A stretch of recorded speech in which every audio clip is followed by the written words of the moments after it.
जय हिंद दोस्तों। देखिए, एलआईसी से संबंधित, इंश्योरेंस से संबंधित बहुत सारे सवाल कमेंट बॉक्स में आते हैं और ऐसे कॉमन सवाल आते हैं जिसके बारे में बहुत लोग जानते भी हैं, लेकिन बहुत सारे लोग हैं जिनको जानकारी नहीं है। हालांकि इस टॉपिक पर कई बार वीडियो बना चुका हूं, लेकिन इसमें बहुत सारे ऐसे सवाल आए हैं। मैं आपको बता देता हूं कि एलआईसी में अगर मैं उसको 3 साल 4 साल 2 साल चलाकर छोड़ दूं तो क्या पैसा मैं वापस ले सकता हूं। दूसरा सवाल नॉमिनी को लेकर आया है कि नॉमिनी मैं कितने बार बदल सकता हूं, उसमें नॉमिनी बदल सकता हूं कि नहीं इंश्योरेंस में। तीसरा सवाल यह है कि इंश्योरेंस का जो पॉलिसी है वो एजेंट ने खोल दिया और एजेंट दिख नहीं रहा है, एजेंट दोबारा आया नहीं मेरे पास, तो उस बीमा को मैं चलाऊं या ना चलाऊं। आगे बढ़ने से पहले रिक्वेस्ट करूंगा वीडियो को लाइक करिए। आपको बता दूं कि देखिए, पहला सवाल ये, इसका जवाब दूंगा कि एलआईसी में या फिर कोई भी इंश्योरेंस कंपनी में आप बीमा कितना दिन तक चलाएंगे तो पैसा मिलेगा, कितना दिन तक नहीं चलाएंगे तो पैसा नहीं मिलेगा। एलआईसी की बात बताओ तो एलआईसी जो कंपनी है, कोई भी टर्म इंश्योरेंस है, लाइफ इंश्योरेंस है, कोई भी बीमा है, अगर 3 सालों तक आप रेगुलर नहीं चलाते हैं, चाहे आपका किस्त क्वार्टरली है, चाहे हाफ ईयरली है या ईयरली है, आप समझ लीजिए, चाहे 3 महीने पे देते हैं, 6 महीने पे देते हैं या 1 साल पर देते हैं, उससे मतलब नहीं है। आप पूरा अगर 3 साल तक उस बीमा को नहीं चलाते हैं तो वह बीमा डिफॉल्ट माना जाता है। आपकी जो भी पैसे है वो कभी रिटर्न नहीं मिलेगा। ये नहीं कि बाद में मिलेगा, आपका मैच्योरिटी के टाइम कभी मिलेगा ही नहीं, वो पैसे आपके चले जाते हैं।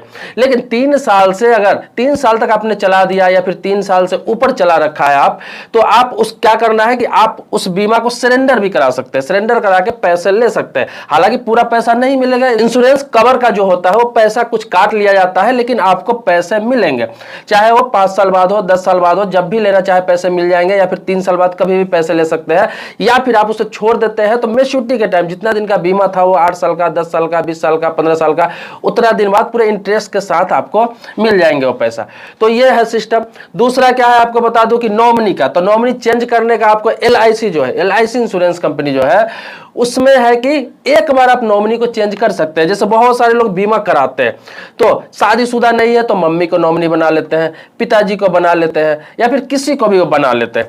लेकिन होता क्या है, जब शादी हो जाता है, परिवार हो जाता है, या फिर कभी नॉमिनी किसी कारणवश नॉमिनी का पहले देहांत हो जाता है, तो ये नियम है कि एक बार आप नॉमिनी को कभी भी चेंज कर सकते हैं। आपको एप्लीकेशन देना है एलआईसी के ऑफिस में अपने बीमा नंबर के साथ, पॉलिसी नंबर के साथ, और क्या है कि आपका नॉमिनी चेंज कर दिया जाता है। तो एक बार नॉमिनी चेंज कर सकते हैं, इस बात को याद रखिए, बार बार नहीं कर सकते।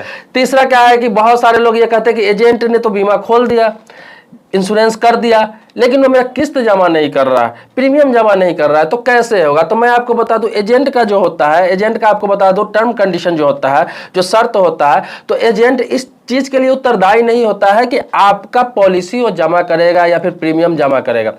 एजेंट का काम होता है आपका बीमा खोल देना, मतलब आपका बीमा कर देना, इंश्योरेंस कर देना। उसके बाद उसका जो प्रीमियम जमा होता है, इंस्टॉलमेंट जमा होता है, किस्त जमा होता है, वो आपकी जिम्मेवारी है। आप खुद से जमा करें या फिर किसी दूसरे एजेंट से जमा करा ले, तीसरे एजेंट से जमा करा ले, या जिन्होंने किया है उससे जमा करा ले।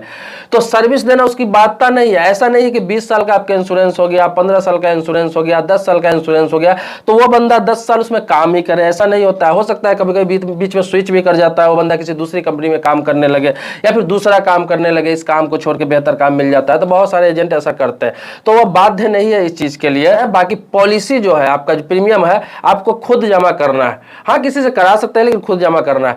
अब है कि एलआईसी का हो या किसी इंश्योरेंस कंपनी का, अब जिस ब्रांच में आपका बीमा हुआ है, जरूरी नहीं कि उसी ब्रांच में करना है। आपने बिहार में बीमा कराया हुआ है, यूपी में कराया हुआ है, बंगाल में कराया हुआ है, आप दिल्ली में रहते हैं, मुंबई में रहते हैं, कोलकाता में रहते हैं, चेन्नई में रहते हैं, कहीं भी रहते हैं, वहां आप उस ब्रांच को देख लीजिए। अगर आपका एलआईसी का बीमा है तो एलआईसी के ब्रांच में, किसी ब्रांच में चले जाइए। आपका बिरला सन लाइफ का बीमा है तो उसके ब्रांच में चले जाइए। आपका बजाज एलियांज का है तो उसके ब्रांच में चले जाइए।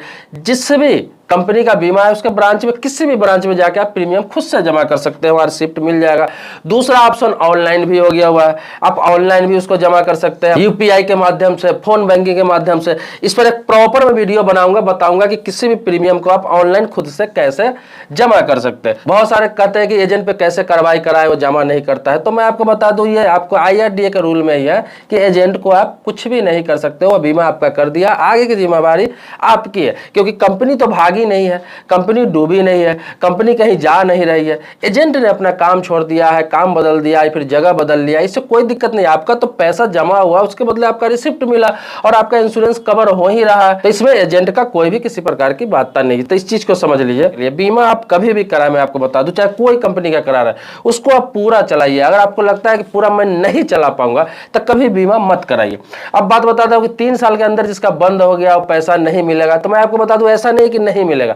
आप उसे चाहते हैं 3 साल 4 साल 2 साल फेल हो गया, आप चाहते हैं उसे कंटिन्यू करना, तो बाद में अपना KYC कराकर डॉक्यूमेंट्स जमा करके आप फिर से उसे रीस्टार्ट कर सकते हैं, फिर से उसे स्टार्ट कर सकते हैं, चालू कर सकते हैं। वो आपका पैसा बेकार नहीं जाएगा। जैसे एग्जांपल के तौर पे बताता हूं, LIC का कोई बीमा आपने 2 साल चलाया, उसके बाद नहीं चला, 1 साल या 2 साल नहीं चला, आपको पैसे की दिक्कत हो गई, लेकिन लगता है 2 साल बाद मेरे पैसे आ गए, तो जो भी इंस्टॉलमेंट बचा हुआ है, किस्त बाकी है, सारा किस्त एक साथ जमा करके फिर से उसको रीस्टार्ट कर सकते हैं। तो ऐसा सारे कंपनियों में सुविधा है कि बाद में कर सकते हैं, ऐसा नहीं कि नहीं कर सकते। तो दोस्तों ऐसे ही कोई भी सवाल आपके मन में है, बैंकिंग से संबंधित हो गया, इंश्योरेंस से संबंधित हो गया, लोन से संबंधित हो गया, फाइनेंस से संबंधित हो गया, तो आप कमेंट बॉक्स में लिखेंगे, तो इसी प्रकार से आपके सवालों पर भी वीडियो बनाया जाएगा।